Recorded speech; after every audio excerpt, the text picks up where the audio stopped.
காலத்தின் புனிதமான விடியலில் பூமி விண்ணுலகுடன் இணக்கமாக வாழ்ந்த காலத்தில் பொன்னான தெய்வீகமான ஆயினும் பிளவுபட்ட ஒரு ராஜ்யம் நின்றது. அது பிரம்மாண்டமான அரண்மனையில் ஒரு சிம்மாசனத்தின் மீது ஒரு அரசன் அமர்ந்திருந்தான். சக்தி வாய்ந்தவன், ஆயினும் மனக்குழப்பம் உடையவன். அவன் அருகில் 2 ராணிகள் நின்றிருந்தனர். ஒருத்தி ஓசை எனும் மணியைப் போல மென்மையானவள்,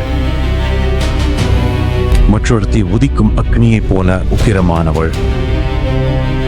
ஒருத்தி அன்பையும் மௌனத்தையும் சுமந்திருந்தாள், மற்றவளோ கர்வத்தையும் அதிகாரத்தையும் சுமந்திருந்தாள். அவர்களுக்கு மத்தியில் துருவன் என்ற குழந்தை பார்த்து கொண்டும் காத்து கொண்டும் ஏங்கிக் கொண்டும் நின்றிருந்தது. அவனுக்கு 2 மகன்கள், 2 இளவரசர்கள், 2 வாரிசுகள் இருந்தனர். ஆனால் அன்பில் அவர்கள் சமமானவர்கள் அல்ல. ஆனால் அங்கீகாரத்தில் சமமானவர்கள். விற்கருணை காட்டவில்லை. கடுமையான வார்த்தைகள் அவன் உடலில் அல்ல, இதயத்தில் தாக்கின. அவை அமைதியானது, உண்மை, மௌனத்தை தேர்ந்தெடுத்தது. ஒரு தந்தை முகத்தை திருப்பிக் கொண்டார்.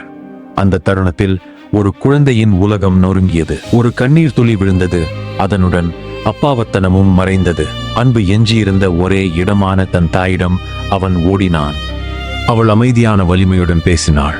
இவ்வுலகம் உன்னை மறுக்கும் போது ஒரு போதும் மறுக்காதவரை தேடு. அவ்வாறே அவனுக்குள் ஒரு தீ பிறந்தது. அது கோபத்தினால் அல்ல, ஒரு நோக்கத்தினால். அமைதியான இரவின் கீழ் அவன் அரண்மனையை விட்டு வெளியேறி அறியப்படாததை நோக்கி நடந்தான். காடு அவனை சோதித்தது. அச்சம் கிசுகிசுத்தது. இருள் சூழ்ந்தது. ஆனால் அவன் நிற்கவில்லை. அவன் உடல் பலவீனமடைந்தது. ஆனால் அவன் மன உறுதி வலுப்பெற்றது. ஓம் தேவ தேவாய நமஹ. ஓம் தாமோதராய நமஹ. ஓம் தீனபந்தவே நமஹ. ஓம் ஆதிதேவாய நமஹ. ஓம் ஆதிதேஸ்துதாய நமஹ. ஓம் புண்டரீகாய. பசி மறைந்தது. அச்சம் அகன்றது. பக்தி மட்டுமே எஞ்சியது.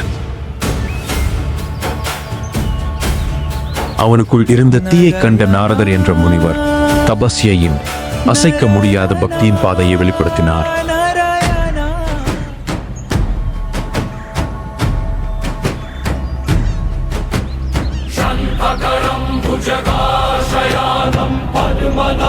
குழந்தையும் அதை ஏற்றுக்கொண்டது.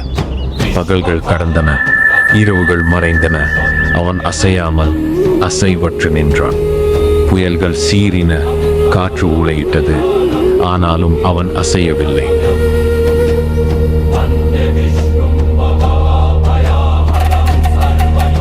பிரபஞ்சம் அதை உணரத் தொடங்கியது. பின்னர் அது பதிலளித்தது.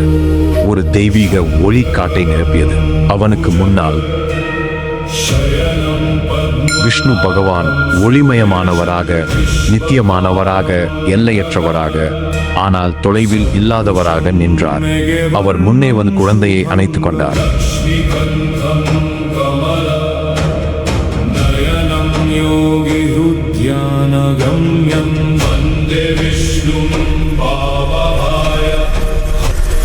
அந்த கணத்தில் எல்லா வலியும் கரைந்து போனது. துருவன் துக்கத்தால் அல்ல, சாந்தியால் அழுதான். விஷ்ணு ஒவ்வொரு மௌனமான காயத்தையும் சொல்லப்படாத வலியையும் கேட்டறிந்து பின்னர் பேசினார். நீ கோபத்தை தேர்ந்தெடுக்கவில்லை, நீ பக்தியை தேர்ந்தெடுத்தாய். நீ அதிகாரத்தை தேடவில்லை, நீ சத்தியத்தை தேடினாய். அதற்காக நீ அரசர்களை விட மேலானவன்.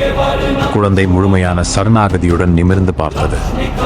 விஷ்ணு தன் கையை அவன் கையின் மீது வைத்து எந்த ராஜ்யத்தையும் விட மேலான ஒன்றை அவனுக்கு அளித்தார். உன்னை மறுத்த இந்த உலகத்தை கடந்து 7 பிரபஞ்சம் மாறியது. நட்சத்திரங்கள் ஒன்றிணைந்தன. காலமே நின்றது. அந்த கணத்தில் துருவன் உருமாறினான். அவனது வடிவம் ஒளியாகி பூமிக்கு அப்பால், காலத்துக்கு அப்பால் உயர்ந்து அசையும் பிரபஞ்சத்தில் அசையாத நட்சத்திரமாக, அசைக்க முடியாத பக்தியின் சின்னமாக, துருவதாரனாக ஆனான். இருளில் தொலைந்து போனவர்களுக்கு ஒரு வழிகாட்டி.